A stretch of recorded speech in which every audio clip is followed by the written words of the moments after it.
My name is Margaret Wilson, and at 72 years old, I thought I'd seen it all. I've lived through wars, recessions, and enough family drama to fill a library of soap operas. I'm a widow of 15 years now. My Harold passed after 43.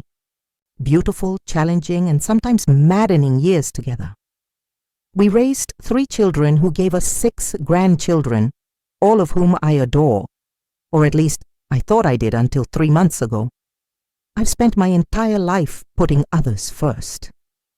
When Harold and I were just starting out, I worked 2 jobs so he could finish his engineering degree. Later, I put my own education on hold to raise our children, only finishing my bachelor's degree in accounting when our youngest started high school. Even after Harold died, I continued being the family backbone, the one everyone called when they needed advice, money, or a shoulder to cry on.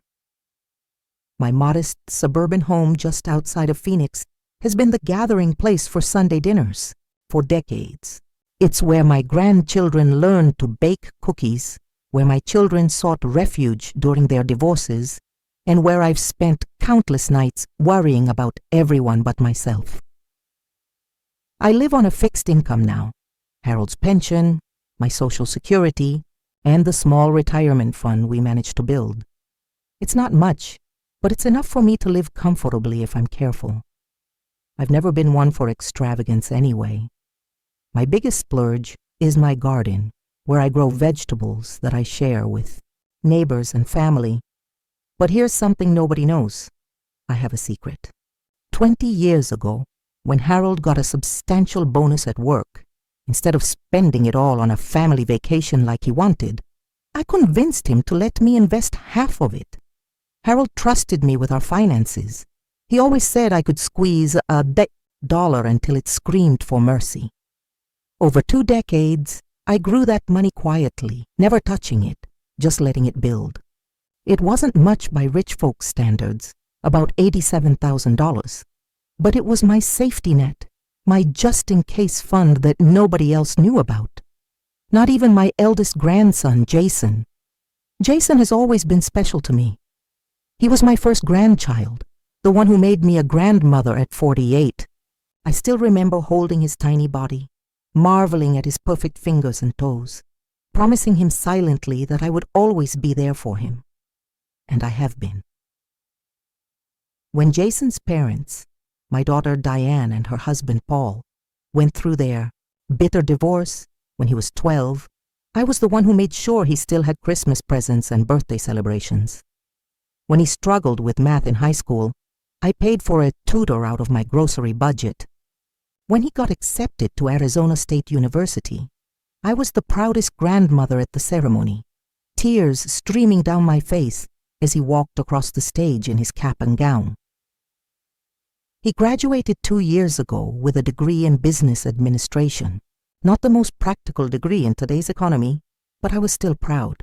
He moved back home with Diane and worked at a local marketing firm, saving money, or so I thought.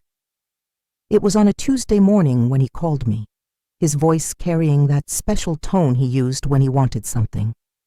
I was watering my tomato plants, enjoying the morning coolness before the Arizona heat took hold. "Grandma Maggie," he said, using the nickname he knew I loved. "How are you doing? Are your knees still bothering you?" I smiled, cradling the phone between my ear and shoulder as I continued watering. "They're about the same, dear. Nothing an old lady like me can't handle. How are you? Your mother mentioned you've been working a lot of overtime." There was a pause. "Yeah, about that. I've actually been thinking about going back to school for my MBA. It would really help me move up at work." "That's wonderful, Jason." I meant it. Education had always been important in our family. "Your grandfather would be so proud." "Yeah, he would," Jason agreed quickly. "But here's the thing, Grandma. The program I want to get into, it's kind of expensive." I turned off the hose and sat down on my garden bench. I knew where this was heading. "How expensive are we talking, dear?" "About $45,000 for the 2-year program," he said, rushing the words. "But it's a really good investment. Starting salaries for graduates are like 6 figures. I took a deep breath. That was nearly half of my secret fund. That is a lot of money, Jason. I know, he said quickly. I'm not asking you for the money, Grandma. I've applied for a student loan, but they want a co-signer, someone with good credit and stable income. My heart sank a little. At my age, being a co-signer for such a large loan was a serious commitment. If anything happened and Jason couldn't pay, it would fall to me. My fixed income would be garnished. My home, the one Harold and I had paid off through decades of careful budgeting, could be at risk. Can't your mother co-sign? I asked, knowing full well that Diane's credit had never recovered from the divorce. Mom's credit is shot, Grandma. You know that. And Dad? He trailed off. Paul had remarried and started a new family. He barely kept in touch with Jason anymore. Please, Grandma, this is my future we're talking about. I wouldn't ask if it wasn't important. I closed my eyes, thinking of Harold. What would he advise? He always had a soft spot for Jason, too. Can I think about it, dear? This is a big decision. Of course, Jason said, though I could hear the impatience in his voice. But the deadline for the fall semester is coming up soon. I need to have everything submitted by next week. After we hung up, I sat in my garden for a long time, watching a hummingbird dart between my flowers. The weight of the decision pressed on me. I'd never denied my family anything I could reasonably provide, but this was different. This was a risk to my security, the stability I'd built so carefully since Harold died. That night I barely slept. I tossed and turned, thinking about Jason's future versus my own security. By morning, I had made my decision. I would help my grandson, but I needed to be smart about it. I would look at the loan documents carefully, make sure everything was in order. I called Jason and told him I'd co-sign, but that I wanted to go with him to the bank to understand all the terms clearly. He sounded relieved, almost dismissive in his gratitude. Thanks, Grandma. You're the best. I'll pick you up tomorrow at 10, okay? The bank already has all my paperwork. The next morning, Jason arrived right on time. Unusual for him. He was dressed nicely in slacks and a button-up shirt I'd given him last Christmas. He hugged me warmly, and for a moment I felt good about my decision. This was my grandson, after all. The little boy who used to sit on my lap and ask me to read just one more story before bedtime. The loan officer at the bank was a pleasant young woman named Cassandra, probably not much older than Jason. She had a stack of papers ready and smiled broadly as we sat down. Mrs. Wilson, it's wonderful to meet you. Jason has told me so much about you. I nodded politely, putting on my reading glasses. I'd like to go through the loan terms carefully, if you don't mind. Of course, she said, sliding the documents toward me. Essentially, this is a standard educational loan for $45,000 with a 6.8% interest rate. The repayment period begins 6 months after Jason completes his MBA program. As I flipped through the pages, something caught my eye. The loan wasn't from Arizona State University or any other local college I recognized. Jason, which MBA program is this for? I don't see the school listed here. He shifted in his seat. Oh, it's an online program. Very flexible. Perfect for working professionals. I frowned, looking closer at the papers. Which online program, specifically? Jason named a school I'd never heard of. When I asked more questions, his answers became vague, evasive. Grandma, can we talk about this later? Cassandra has another appointment after us, and we need to get these papers signed. Cassandra looked uncomfortable. Actually, we have plenty of time, Mrs. Wilson. Please ask any questions you have. I continued reading, my accountant's eye catching details that didn't add up. The way the loan was structured, the dispersal of funds, it all seemed odd for an educational loan. Jason, I said finally, setting down the papers. This doesn't look like a standard student loan to me. Why is the first payment due next month? If you're starting school in the fall." His face flushed. "It's just how they structure it. Can you please just sign? I've already been accepted and I don't want to lose my spot." Something wasn't right.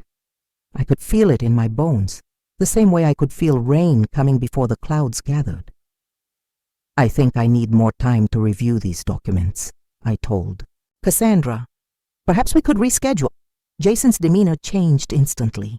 The respectful grandson vanished, replaced by someone I barely recognized. "Grandma, I need you to sign these today. I've already committed to this." "Committed to what exactly?" I asked, my voice firmer than I intended. Jason and Cassandra exchanged, a look I couldn't interpret. Then Cassandra cleared her throat. "Mrs. Wilson, this loan is actually for, well, it's a personal loan, not specifically an educational loan. The funds can be used for any purpose." I turned to my grandson, disbelief washing over me. "Jason, what is this really for?" He couldn't meet my eyes. I need the money, Grandma. There's this investment opportunity." "What investment opportunity requires $45,000 from a personal loan at nearly 7% interest?" I interrupted, my patience wearing thin. Jason's jaw tightened. He looked at Cassandra, then back at me. "Fine, it's not for school. It's for a car." My heart actually skipped a beat. "A car? You want me to co-sign a $45,000 loan for a car?" "Not." "Just any car, Grandma. It's a 2023 Audi S5. It's practically an investment, and it's important for my image at work. People respect success." I sat there, stunned into silence. My grandson, Harold's first grandchild, had lied to my face, had tried to trick me into putting my financial security at risk for a luxury car. "Your grandfather drove the same Toyota for 15 years, I said quietly. "Nobody respected him less for it." "That was different," Jason said dismissively. "Times have changed. Appearances matter now." I gathered my purse and stood up. "I'm sorry, Cassandra, but I won't be signing anything today." Jason followed me out of the bank, his face a storm cloud. "Grandma, wait! You don't understand!" I turned to face him in the parking lot, the Arizona sun beating down on us. "I understand perfectly, Jason. You lied to me. You tried to manipulate me. And for what? A car you can't afford." "You have the money," he snapped, his voice rising. "Everyone knows you're sitting on a pile of cash from Grandpa's insurance. You're just being selfish." The accusation hit me like a physical blow. Selfish? After everything I'd sacrificed for my family? For him? "I live on a fixed income, Jason. If you couldn't make those payments, it would come out of my pension. Did you even think about that?" He had the decency to look briefly ashamed, but it passed quickly. "You wouldn't have to pay anything. I make good money. I just need your signature." "And if you lost your job? If you got hurt and couldn't work? What then?" "That's not going to happen," he said, with the supreme confidence of youth. "Besides, what are you saving for anyway? It's not like you're going to take it with you." Those words, so cruel, so entitled, made something inside me snap, not in the way that makes you lose control, but in the way that brings sudden clarity. I saw Jason not as my beloved grandson, but as the man he had become, selfish, entitled, willing to put his own wants above my needs. "Take me home, please," I said, my voice steady despite the turmoil inside. The ride back to my house was silent and tense. When Jason pulled into my driveway, he tried one more time. "Grandma, I'm sorry if I upset you, but this car really means a lot to me. Can you just think about it some more?" I looked at him, really looked at him, and wondered when he had changed, or if I had simply been blind to who he truly was. "I have thought about it, Jason, and my answer is no. Not now, not ever." He drove away without saying goodbye, tires squealing slightly as he accelerated down my quiet street. That evening, as I sat in Harold's old recliner watching the sunset, Through my living room window, my phone pinged with texts from Jason's mother, my daughter Diane. "Mom, what happened with Jason today? He's really upset." Then, "He said you refused to help him with school." And finally, "Can you please call me back? He's talking about taking out private loans at terrible rates." I set my phone aside without responding.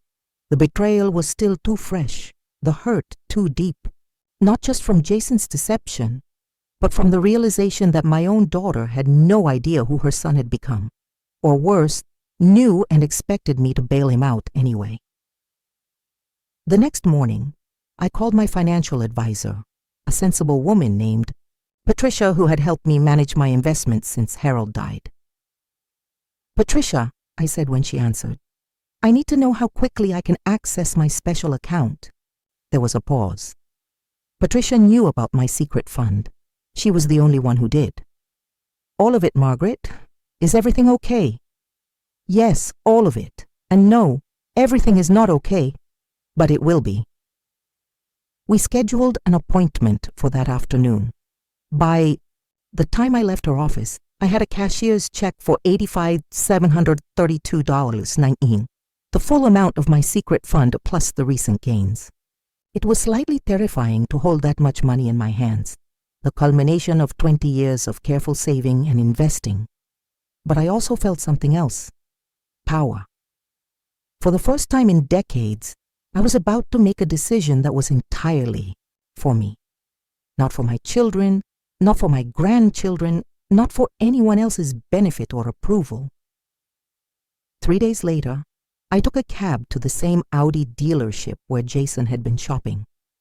I knew this because I'd done something I'd never done before. I'd gone through his social media. There he was on Instagram, posing next to the very car he'd tried to trick me into financing, captioning it, "Coming soon," with a winky face. The dealership was huge, all gleaming glass and polished concrete. Young salespeople in sharp suits hovered near the entrance, eager to pounce. I gripped my large handbag, which contained the cashier's check, and straightened my spine. A salesman approached, young, slick, with a smile that probably worked wonders on most people. His name tag read Tyler. "Good afternoon, ma'am. Can I help you find something today?" I smiled politely. "Yes, I believe you can. I'm interested in the 2023 Audi S5, preferably in red." His smile faltered just slightly, his eyes taking in my sensible shoes and modest dress. "The S5 is one of our premium performance models. Perhaps you meant the A3. It's very popular with—" "I know exactly what I meant, young man," I interrupted, channeling the tone I used to use when my children tried to tell me they'd done their homework when they hadn't. "Now, do you have the S5 in stock or not?" Tyler adjusted quickly, professionalism overriding his initial judgment. "We do, actually. Just got a stunning tango red one in last week. Would you like to see it?" I would. He led me through the showroom to where the car sat under perfect lighting, sleek, red, and undeniably beautiful. Even I, who had never cared much about cars, could appreciate its design. "It's a marvel of German engineering," Tyler began his pitch. 3-liter V6 engine, 349 horsepower, 0 to 60 in 4.4 seconds. As he continued extolling the car's virtues, I circled it slowly, peering in the windows at the cream-colored leather interior. This was what Jason had valued more than my financial security. This was what he'd tried to lie and manipulate me for. "How much?" I asked, interrupting Tyler's soliloquy about torque. "This particular model, with a premium package and all the features, is priced at $63,125, he said. "Of course, we have various financing options. And if I wanted to pay cash? Today?" Tyler blinked. "Cash? Well, there would certainly be some advantages to that. We might even be able to offer a slight discount." I opened my handbag and pulled out a brochure I'd printed from the dealership's website. This says the MSRP is $58,995, so your premium package adds nearly $5,000. Tyler shifted his weight. Well, yes, the premium package includes the Bang & Olufsen sound system, the navigation package, I'd like to test drive it, I said. Of course. I'll just need to make a copy of your driver's license, and we can take it out on the road. 20 minutes later, I was behind the wheel of the Audi S5, with Tyler in the passenger seat, looking increasingly perplexed by the confident way I handled the powerful car. Harold and I had owned a series of German cars when we were younger before. Practicality and children's college funds took precedence over driving excitement. You drive very well, Mrs. Wilson, Tyler said as I smoothly accelerated onto the highway. I've had a lot of practice, I replied, feeling the engine's response as I changed lanes. 54 years of it, to be exact. The car was magnificent, responsive, comfortable, and yes, powerful. As I drove, I thought about Jason, about the lesson he needed to learn, and about the message I wanted to send not just to him, but to myself.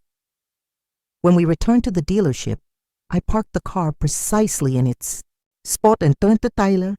I'll take it. His eyebrows shot up. You will? That's excellent. Let's go inside and discuss financing options that would work for your, situation, I smiled. No financing needed. I'm paying cash. Tyler's professional veneer cracked completely. Cash? For the entire amount? Yes, I said, enjoying his shock. Though I expect that discount you mentioned for cash buyers, and I want the premium package removed, just the standard features. I'll need to speak with my manager about that. You do that? What followed was 2 hours of negotiation that would have made Harold proud. By the time it was over, I had purchased the Audi S5, minus the unnecessary premium package, for $5,500, a significant discount from the original asking price. I handed over my cashier's check, signed all the necessary paperwork, and was handed the keys to my new car. As I sat in the driver's seat, adjusting the mirrors and seat position, I felt a strange mix of emotions. Exhilaration at my bold move, sadness that it had come to this, and a twinge of guilt. What would Harold think of me spending our careful savings this way? But then I remembered something Harold used to say. Living well isn't just the best revenge, Maggie. Sometimes it's the only lesson people will understand. I started the engine, feeling its vibration through the steering wheel, and pulled out of the dealership lot. I had one more stop to make. Jason still lived with his mother in the ranch-style house where he'd grown up. It was only 15 minutes from the dealership. As I pulled into the driveway, I saw him washing his current car, a perfectly serviceable Honda Civic that had been his college graduation present from his parents. He looked up at the sound of the Audi's engine, his expression changing from curiosity to shock as he recognized me behind the wheel. I parked and got out, smoothing down my dress. "Grandma?" he said, the soapy sponge forgotten in his hand. What is this?" "This," I said, patting the hood of the Audi, "is my new car. Do you like it?" His mouth opened and closed like a fish gasping for water. "Your new car? But how?" "I paid cash," I said simply. "It turns out I did have some money saved. Just not for the purposes you had in mind." The sponge dropped to the driveway. "You bought the exact car I wanted. Why would you do that?" I looked at my grandson, this child I had loved since before he drew his first breath, and felt both love and disappointment in equal measure. "Because you needed to learn something that I've clearly failed to teach you, that actions have consequences, that honesty matters, and that trying to manipulate people who love you is never acceptable."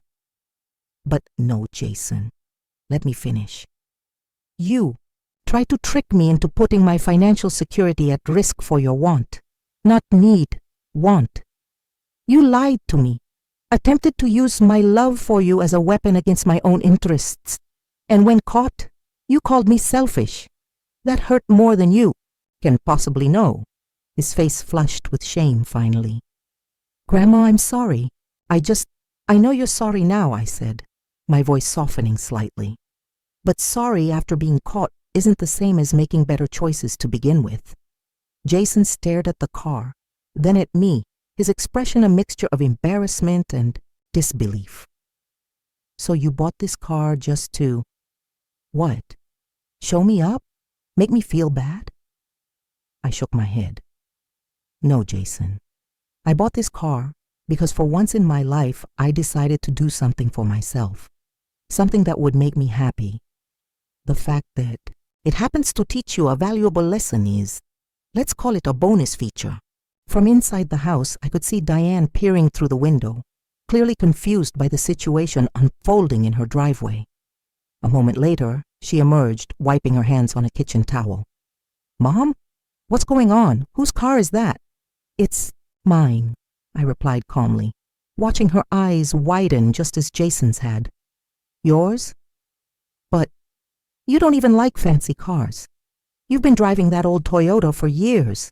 People change, dear, and sometimes they surprise you.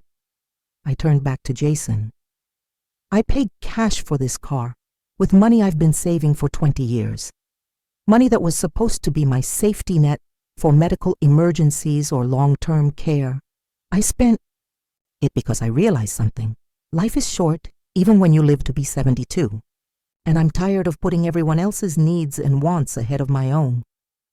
Jason's face darkened. So you could have helped me with the loan. You just didn't want to.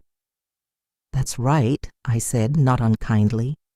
I didn't want to, because it would have been a mistake for both of us. You need to earn your own way, Jason, not trick your grandmother into bankrolling a lifestyle you haven't worked for.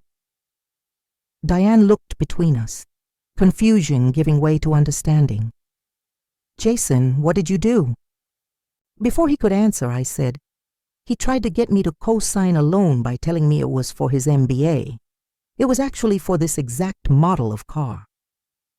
Diane's face flushed. She'd always had the same reaction to anger since she was a little girl. You did what? Jason Alexander Peterson, tell me that's not true. Jason looked like the 12-year-old boy he once was, caught stealing candy from the kitchen. It's not exactly how she's making it sound. It's exactly how it sounds, I interrupted. He literally took me to the bank under false pretenses. If I hadn't read the paperwork carefully, I'd be liable for a $45,000 loan right now. Diane turned on her son, her voice trembling with anger. How could you? After everything your grandmother has done for you, for all of us? Jason's shoulders slumped. I just wanted the car, Mom. And Grandma has money. Everyone knows she does. That's not the point, Diane exploded. You don't lie to family. You don't trick people who love you. What is wrong with you? I held up a hand. Diane, that's enough. I'm handling this my way. She took a deep breath, visibly trying to calm herself. And what way is that, Mom? Spending all your savings on a sports car to… what? Teach him a lesson? Partly, I admitted, but also because I realized something. I've spent my entire life deferring my own happiness, my own dreams to take care of others. I helped Harold through school. I raised you and your brothers. I've been available whenever any of you needed anything, and I've been happy to do it, mostly. But Jason's betrayal made me realize that at some point, self-sacrifice becomes self-erasure. I'm 72 years old, and do you know what I have that's just for me? My garden, that's it. Diane's expression softened. Mom, no, let me finish. I bought this car because I wanted it. Because when Jason showed me what he was willing to do for a material object, it made me wonder what I've been saving for. A future that gets shorter every day? A family that sees me as a resource, rather, than a person with my own desires. Jason looked at the ground. I never meant to make you feel that way, Grandma. But you did, Jason. And now we all have to live with the consequences. You'll have to find another way to finance your car. Or better yet, continue driving the perfectly good one you already have until you've saved enough to upgrade responsibly, and I'll be enjoying my new Audi, which I paid for with my own hard-earned money. I opened the driver's door and slid back into the leather seat. I'll see you both at Sunday dinner. Diane, I'm making pot roast. Jason, you're welcome to come, but I expect a genuine apology, not just to me, but to your mother. She raised you better than this. As I drove away, I caught a glimpse of them in my rear-view mirror.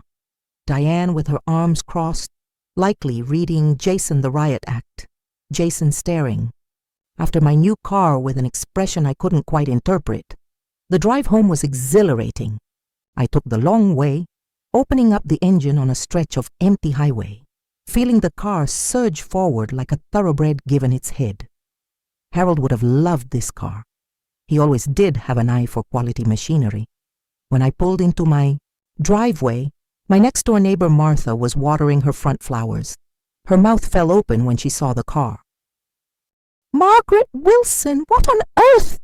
I stepped out, unable to suppress a small smile at her astonishment. "Hello, Martha. What do you think of my new car?"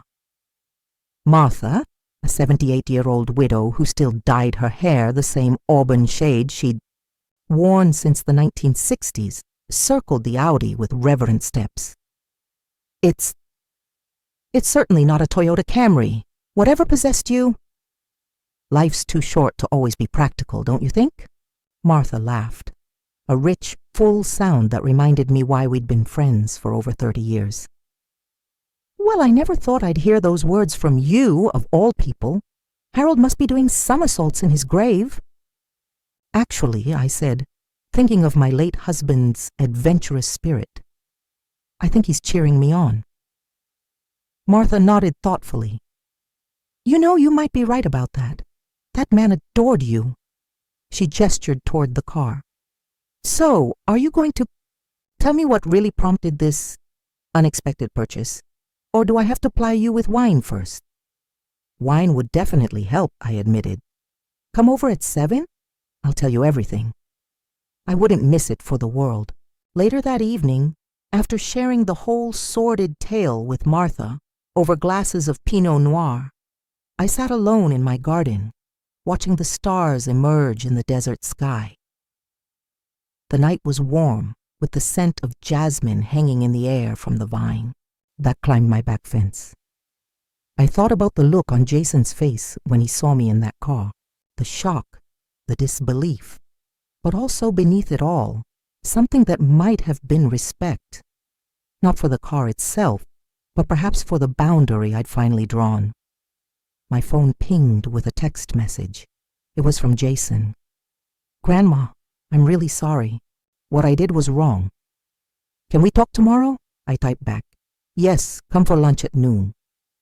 Sleep came easily that night, free from the worry that had plagued me since Jason's initial request. I'd made my point. I'd taken a stand. And strangely enough, I'd discovered a part of myself that had been dormant for decades, the part that knew how to put herself first. The next morning, I drove my new car to the grocery store, drawing admiring glances from a group of teenage boys in the parking lot. One of them called out, "Nice ride, ma'am," and I found myself grinning like a schoolgirl. It was ridiculous, of course. I was a 72-year-old widow getting excited about a car, but it felt good to be visible in a way I hadn't been in years. Inside the store, I loaded my cart with ingredients for lunch: fresh bread, roast beef for sandwiches, and ingredients for the potato salad Jason had loved since he was little. As I was checking out, I ran into Beatrice Johnson, who had been in my book club for the past decade. "Margaret!" "I almost didn't recognize you. There's something different about you today." I smiled. New car, red, sports car, if you can believe. Beatrice's eyebrows shot up toward her perfectly coiffed white hair. "You're joking. See for yourself," I said, nodding toward the parking lot where my Audi was clearly visible through the store's front windows. Beatrice followed my gaze, then let out a delighted laugh. "Well, wonders never cease. You'll have to tell us all about it at the next book club meeting." "I will," I promised, already anticipating the mix of shock and vicarious excitement my story would generate. At noon sharp, Jason's Honda pulled into my driveway. He got out, looking uncharacteristically nervous, clutching a small gift bag. I met him at the door, noticing that he dressed nicely, another button-up shirt, pressed jeans. "Grandma," he said, holding out the bag. "I brought you these." Inside were 2 items, a small potted orchid and a handwritten card. The orchid was white with delicate purple speckles, my favorite kind. The card read simply, "I'm sorry. You deserved better from me. Love, Jason." I ushered him inside, touched by the gesture but still wary. We sat at my kitchen table where I'd already laid out lunch. "Before we eat," I said, "I want to hear what you have to say." Jason took a deep breath.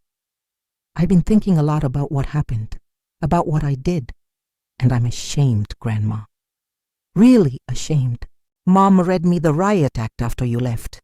Said I was acting like an entitled brat who didn't understand the value of money or family."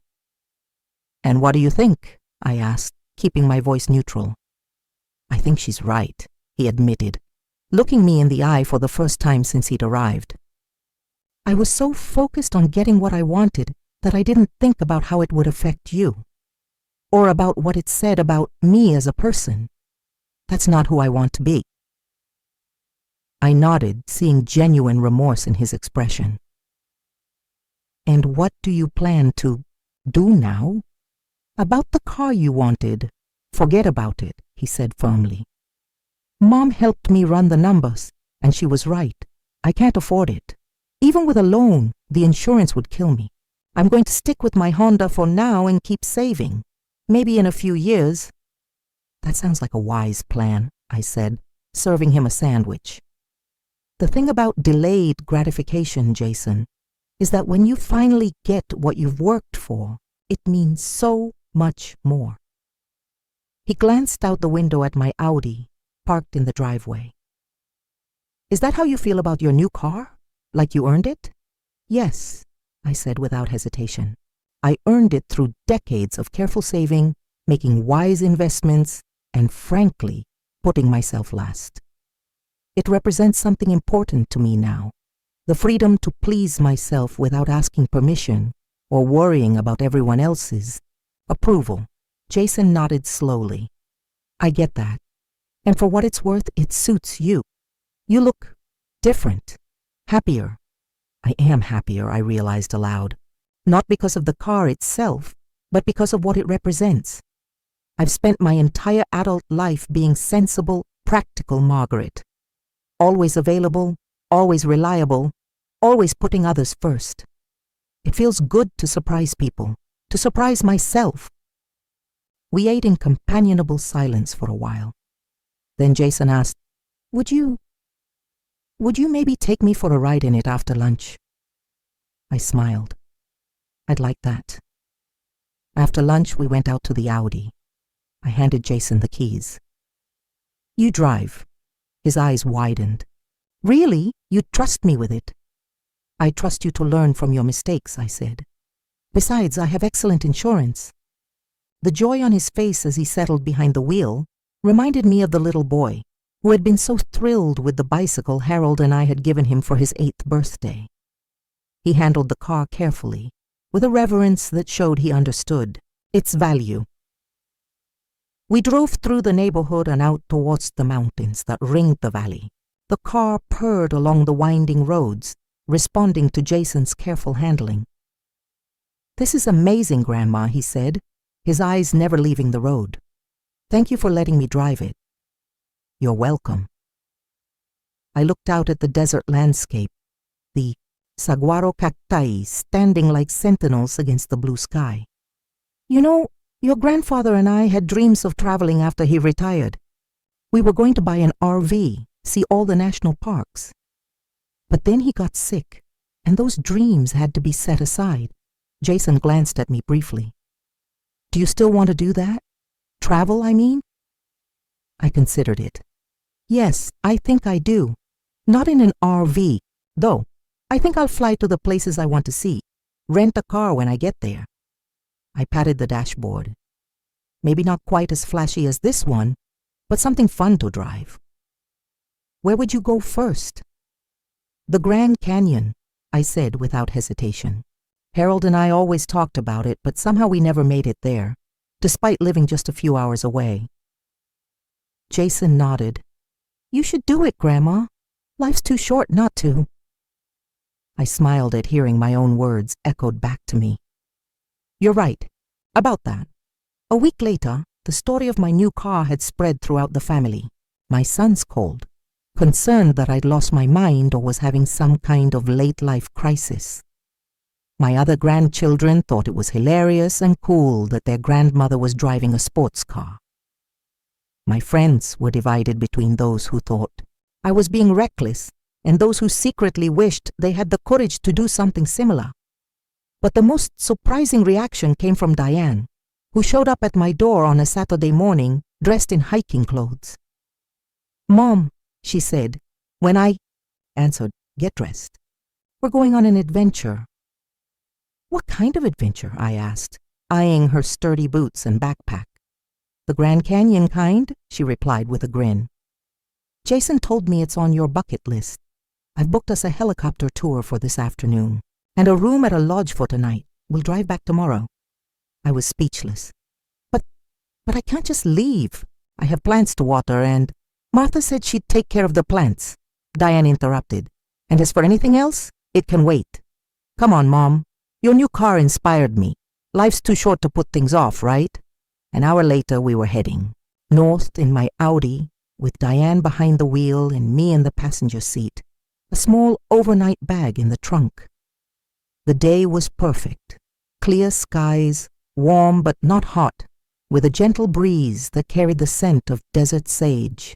I was so angry with Jason when I found out what he tried to do, Diane said as we cruised along the highway. But in a weird way, I'm almost glad it happened. It woke something up in you that I hadn't seen in years. What do you mean? I asked. You've always been strong, Mom. But somewhere along the way, after Dad died, you became, I don't know, resigned. Like you'd decided your life was basically over and your job was just to be there for everyone else. But that's not living. I thought about her words, recognizing the truth in them. I suppose I did fall into that pattern. It was easier in a way. Being needed gave me purpose. You're still needed, Diane assured me, but you're also entitled to a life of your own, to dreams of your own. She glanced at me. What else is on your bucket list besides the Grand Canyon? I hadn't really thought about it in those terms. Well, I always wanted to see the autumn leaves in New England, and I've never been to Europe. Harold and I talked about going to Italy someday. So go, Diane said simply. You're healthy, you're financially secure, well, maybe a little less secure after buying this car. She patted the steering wheel with a grin. But you can still travel. Do it while you can still enjoy it.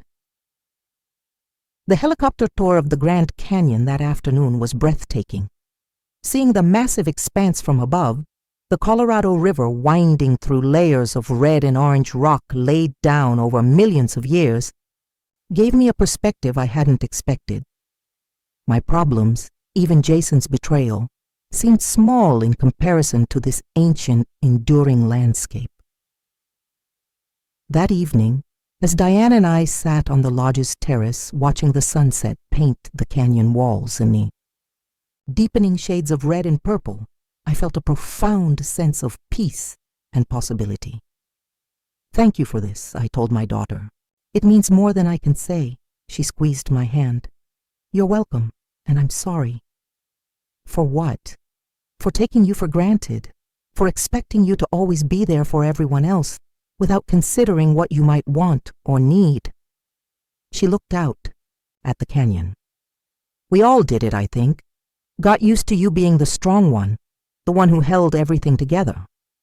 I allowed it, I admitted, because it was easier than figuring out who I was without that role. The next morning we drove back to Phoenix, talking more openly than we had in years, about Harold, about her divorce from Paul, about Jason and his struggles to find his path, about my other children and grandchildren, and about me, my dreams, my regrets, my hopes for whatever time I had left. As we pulled into my driveway, Diane said, "You know what's funny? Jason thinks you bought that car to teach him a lesson. But I think the real lesson was for all of us, including you." I nodded. "I think you're right." In the weeks that followed, something shifted in my family dynamics. Jason came by more often, not asking for anything, just spending time with me. He helped in my garden, fixed things around the house that Harold would have taken care of, and even washed my new car every Sunday after dinner. It was his way of making amends, I knew.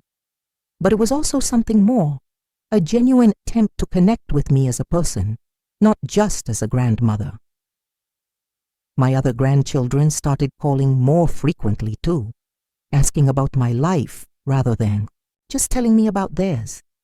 My sons, after the initial shock, began including me in family decisions rather than making plans and simply expecting me to go along with them. As for me, I found myself embracing this new chapter with unexpected enthusiasm. I joined a Tai Chi class at the senior center, something I'd been curious about for years but had always put off. I started planning trips, first to New England for the fall foliage, then to Italy the following spring. I even began dating, to my children's initial horror and eventual amusement. Nothing serious, just dinner now and then, with a gentleman from my book club, whose wife had passed away around the same time as Harold. And every day, I drove my beautiful red Audi around town, drawing double takes and smiles from people who never would have noticed an elderly woman in a Toyota Camry. The car became a symbol of my late life renaissance, a visible reminder that it's never too late to redefine yourself. 6 months after the bank incident, I invited Jason to lunch at my favorite, Café. He arrived looking more mature somehow, his hair neatly trimmed, wearing a crisp white shirt and dark jeans. He'd recently been promoted at work and had moved into his own apartment, taking steps toward genuine independence. "I have something for you," I said after we'd ordered. I reached into my purse and pulled out an envelope, sliding it across the table. Jason opened it curiously. Inside was a check for $10,000. His eyes widened. "Grandma, what is this?" "It's for your education," I said. "If you still want to get that MBA, I'll help. Not with a loan, with a gift. But only if it's what you really want, not just something you think will impress others." Jason stared at the check, then carefully folded it and handed it back to me. "Keep it, Grandma.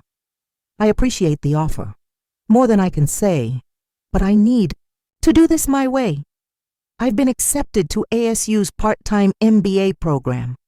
My company has a tuition reimbursement plan, and I've saved enough to cover what that doesn't. It will take longer, but it will mean more," I finished for him, a surge of pride warming my chest. "I understand." He smiled, not the charming, manipulative smile he'd used at the bank that day, but something more genuine. "I learned from the best, you know. You and Grandpa always taught us the value of earning our way." "I'm proud of you," I said simply, "and I think your grandfather would be too." We talked through lunch about his plans, his goals, his new perspective on life. As we were finishing our coffee, he asked, "Do you ever regret buying the car? Using up your savings like that?" I considered the question seriously. "No," I said finally. "I don't regret it at all. That money was meant to be my safety net, but I realized something important.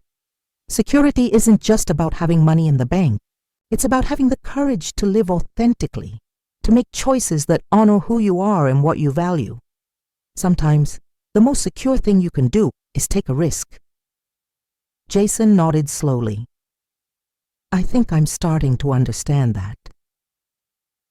As we walked to the parking lot after lunch, Jason stopped beside my Audi, running a hand along its gleaming red surface. "She's still a beauty." "Yes, she is," I agreed. Then I held out the keys. "Want to drive?" His face lit up. "Always," as he pulled out of the parking lot handling the car with the same care he'd shown that first time, I thought about the strange, unexpected journey that had brought us to this moment. How his attempt to manipulate me had backfired in the most spectacular way possible, setting off a chain reaction that had ultimately benefited us both. I hadn't just bought a car that day at the dealership. I'd bought myself a new beginning, a chance to rewrite the final chapters of my life on my own terms. And as Jason navigated the Audi through the sun-drenched streets of Phoenix, I found myself looking forward to whatever adventures lay ahead, in my ridiculous red sports car, in my garden, with my family, and in the life I was finally claiming as fully my own. When people ask me now about my midlife crisis car, as my sons jokingly call it, I just smile and say, it's never too late to learn how to put yourself first. Then I adjust my sunglasses, turn up the stereo, and drive a little faster than is strictly necessary. Because at 72, almost 73 now, I've earned every mile of this journey. And as for Jason, he walks to work these days. His apartment is just a few blocks from his office, and he's saving the money he would have spent on car payments for a down payment on a condo. Sometimes I pick him up for Sunday dinner, and sometimes he still washes my car afterward. But mostly, we just talk, really talk, about life and choices and the unexpected ways that lessons come to us when we need them most. I may have taught him something important that day in the bank when I refused to sign those papers. But what he doesn't know is how much he taught me too. That it's never too late to stand up for yourself, to surprise everyone, including yourself, and to discover that the road ahead still has plenty of unexpected turns, no matter how long you've been driving.